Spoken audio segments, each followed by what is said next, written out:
56 years ago, Russia, the northern Ural Mountains.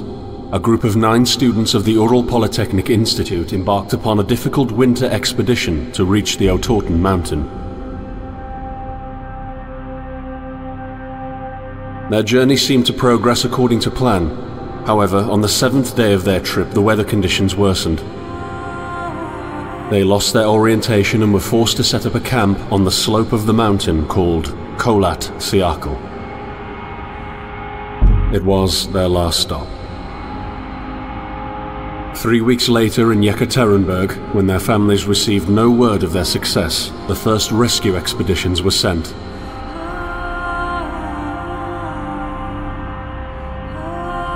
On February 25, 1959, an abandoned encampment was found. The tent was torn down and covered with snow, with all the group's belongings left inside. Further examination revealed it was cut from inside out. The surrounding footprints indicated the crew had fled the tent. They were barefooted. This suggests a frantic escape, characteristic of people scared out of their wits. 2 sets of prints led to a forested area down the slope. The rescue team found an improvised fireplace and 2 bodies. They were lying in but their underwear, with cuts and scratches to their limbs, suggesting they had tried to climb the tree in panic. What could terrify them so much? The next 3 bodies were found scattered a few hundred meters from the first discovery. One of them had suffered a fractured skull, this despite no evidence of a struggle. It took the spring thaw 2 months later to enable the rescue team to find the rest of the victims. The last 4 skiers were found buried in a thick layer of ice and snow. Their autopsies led to even more bizarre findings. All of the bodies had severe internal injuries caused by an undetermined force, similar to that of a serious car accident. No external damage nor bruises were visible, besides a tongue ripped from one victim's mouth and a strange orange skin color. Much speculation arose from these puzzling events. Such theories included attack from the local tribesmen, from an avalanche, or animals. Each theory, however, only served to create more questions. The truth behind this tragic course of events remains unexplained to this day. What really happened? Maybe the answer still waits to be discovered, deep under the snow.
coming to me.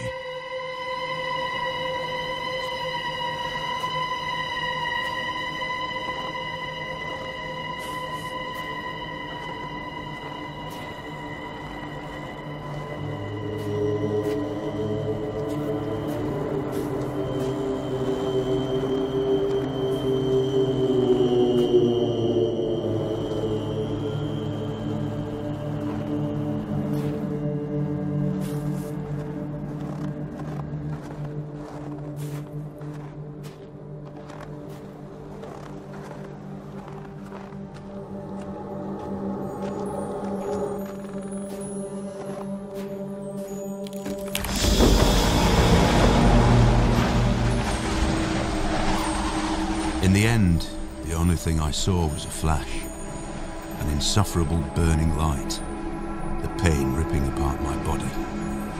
I felt it tearing out of my soul. After a while, I was nobody, nothing. The light went out and I vanished into overwhelming darkness. I welcomed the end with delight.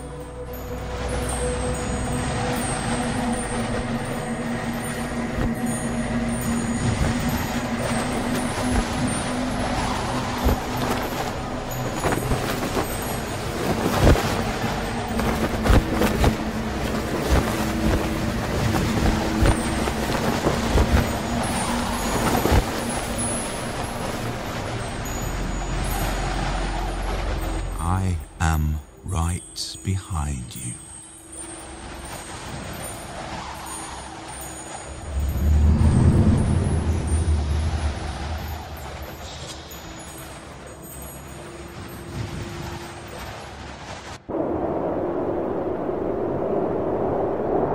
Have you ever tried to hold on to your humanity when others convince you of being no more than a subject, an object, which they can bend to their will?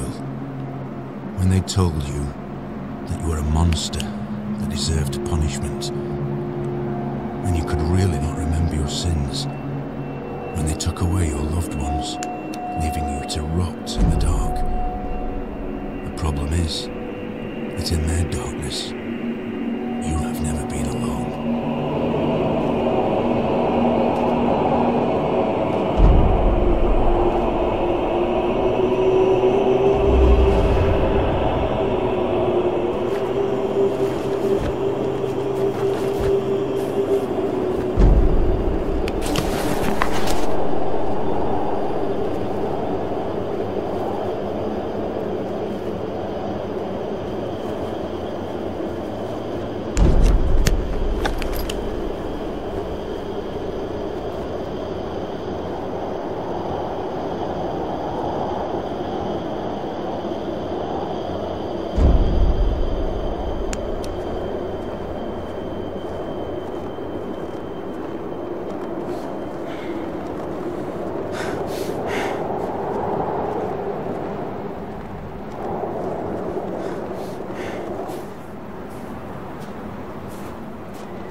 I set out the moment I heard about the incident.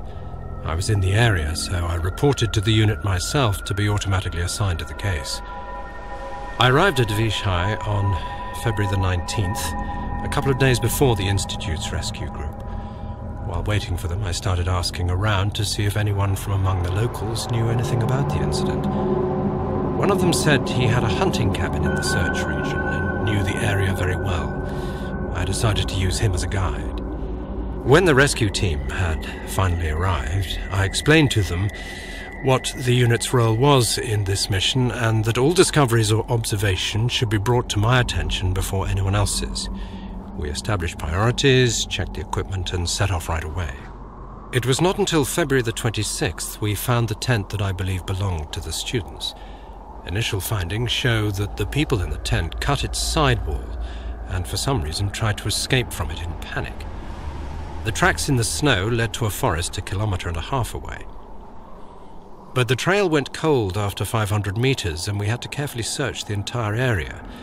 This was not a place of any average incident. We had shivers crawling all over our bodies because of the atmosphere surrounding us. I was convinced that something more than just an accident had occurred here. I had the feeling we were dealing with something unnatural.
beginning, I wanted to make things right.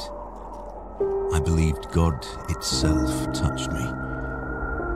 That I have received a chance, a compensation for the evil that was brought upon me. That I understood that it is not God, or good, or restitution. Just a tool of revenge.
coming to me.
We are sitting in room number 23, although sitting might not be the right word because we are running around trying to finish up packing anything else we could need.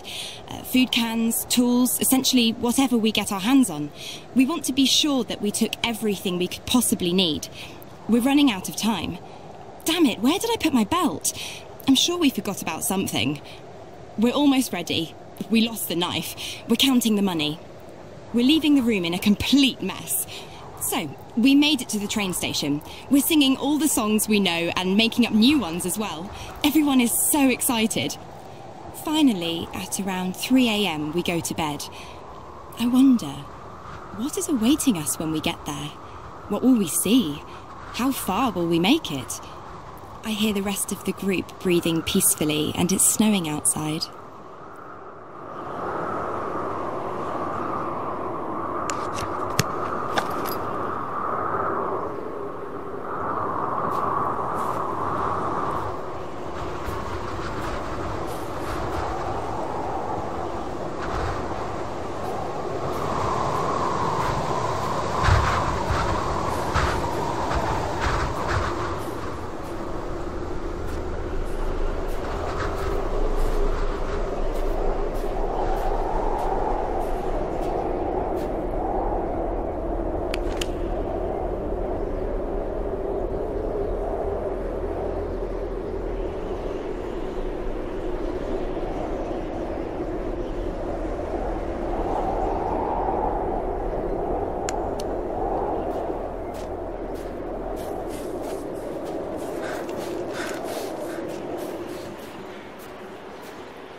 Campfire suggested they tried to warm up. The bodies were only in underwear. I decided to thoroughly search the area between the tent and the tree line. I discovered the other bodies every few hundred meters apart. The position indicated the victims attempted to return to the tent as fast as they could. This could mean that the threat was gone and the group decided to go back to the tent, or just the opposite. Someone or something appeared from the forest and forced its victims to run. At this point, it is difficult to determine what exactly happened. I have collected small samples from all bodies for further research at the unit's laboratory. I discussed this situation with the rest of the rescue team, and afterwards they focused on the visual inspection of the tent and areas by the trees, and I entered the forest.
da da da da